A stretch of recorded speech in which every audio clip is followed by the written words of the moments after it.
Rapunzel, retold and illustrated by Paul O. Zelinsky. Long ago, there lived a man and a woman who had no children. As year followed year, this was their only sorrow.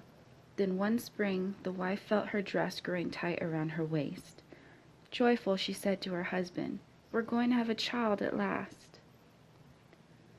The wife liked to sit by a small window at the back of their house and look down into a beautiful garden. Flowers grew there, and rare fruits, and herbs of every kind. The garden belonged to a sorceress, who had enclosed it on all sides with a high wall. No one ever dared to enter it. One day, as the wife sat by the window, her eyes fixed on a bed of Rapunzel.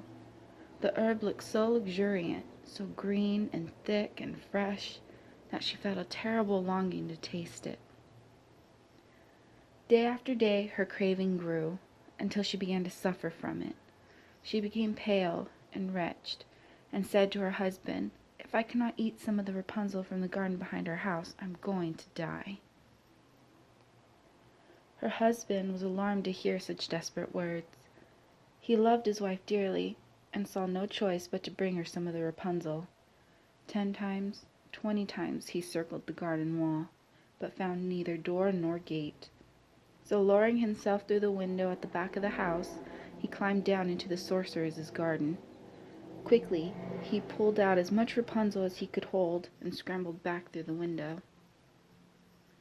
His wife made a salad of the roots and greens and devoured it like a wild hunger. So intensely delicious was the taste that she nearly fainted as she ate. Yet the next day, her craving for Rapunzel was even fiercer than before. Once again, the husband made his way down the wall and into the garden. But this time, as he reached for the Rapunzel, the sorceress rose up behind him. "How dare you come here to steal my Rapunzel?" she cried. "Oh, it will serve you ill." "Have mercy on me," the man begged. "My wife is carrying our child. She has seen your Rapunzel from our window and conceived such a longing for it that she will die unless she can eat some. What am I to do?" The sorceress considered his words. "If what you say is true, you may take the Rapunzel that you need, but in return, you must give me the child your wife will bear." The frightened husband did not know what to say. Rather than see his wife die, he agreed to the demand. And when the child was born, the sorceress appeared in the room. She named the baby girl Rapunzel and carried her away. The sorceress cared for the baby, seeing to her every need. Rapunzel grew to be a child of rare beauty, with pale skin and an abundance of flowing red gold hair. When she reached the age of 12, the sorceress led her into the forest to live in a high tower. The tower was a great column rising in the middle of the woods. Although it looked narrow on the outside, on the inside it was large, with many elegant rooms. Yet no door led into this tower, and its only window was the very top. When the sorceress wished to enter, she stood below the window and called, "Rapunzel, Rapunzel, let down your hair." Then Rapunzel would unpin her silky braids, wind them around a hook on the window frame, and let them tumble all the way to the ground. The sorceress would grab hold of them and hoist herself up. For years, Rapunzel lived alone in the room above the tree-tops, visited only by the sorceress. Then one day a king's son came riding through the woods.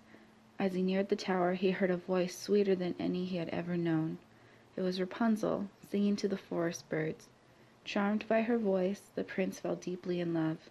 He circled the tower 10 times, 20 times, but found no entrance. "How strange this tower is," he said to himself, and felt he would die of sadness. He inquired at the nearest houses, where he was told that the tower belonged to a sorceress who was keeping a young girl shut away inside. Day after day the prince returned, hoping to glimpse the girl whose sweet singing had moved him so. One morning he saw the sorceress appear below the window and call up, "Rapunzel, Rapunzel, let down your hair." At once the prince knew how he too might enter the tower. The next evening he stood under the window and called, "Rapunzel, Rapunzel, let down your hair." Rapunzel's hair came billowing down. The king's son took hold of it and pulled himself up.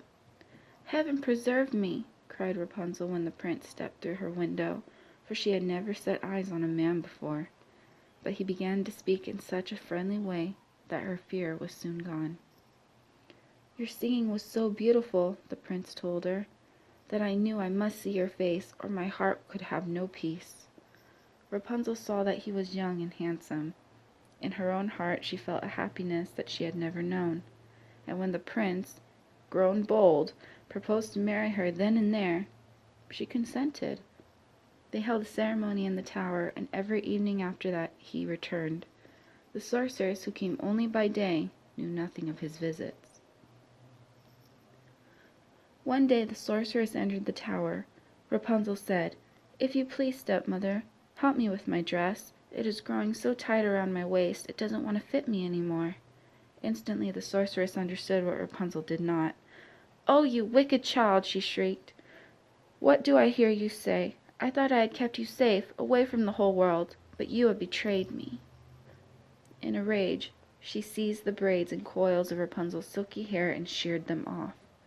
Then she sent the miserable girl to a wild country to live alone, with no one to care for her. After some months in the wilderness, Rapunzel gave birth to twins, a boy and a girl. Once the sorceress had cast Rapunzel out of the tower, she gathered the cut-off hair and fastened it to the window hook. That evening, when the prince called up, "Rapunzel, Rapunzel, let down your hair," she let the hair cascade down. The poor prince pulled himself up to the window, only to be confronted by the sorceress, her eyes wild with fury. "So you have come to fetch your dearest darling," she cried. "Well, you shall not see her again. Rapunzel is lost to you forever." Struck through with grief, the prince let go of the braids and plummeted to the ground. Although the fall should have killed him, the prince lived, but his eyes were hurt. He could no longer see. Wretched and blind, he stumbled from place to place, eating nothing but roots and berries, thinking of nothing but the loss of his beloved wife. After a year of wandering in such misery, he came to the same wilderness where Rapunzel was living with her children. There one day he heard a voice so dear to him that he rushed toward it. Rapunzel saw him and opened her arms to him, weeping. As Rapunzel embraced the prince, 2 of her tears fell into his eyes. Suddenly his vision grew clear. Once again the prince could see. He gazed at Rapunzel and at their 2 beautiful children. He looked up at the hills beyond the rocky landscape and knew that he was not lost.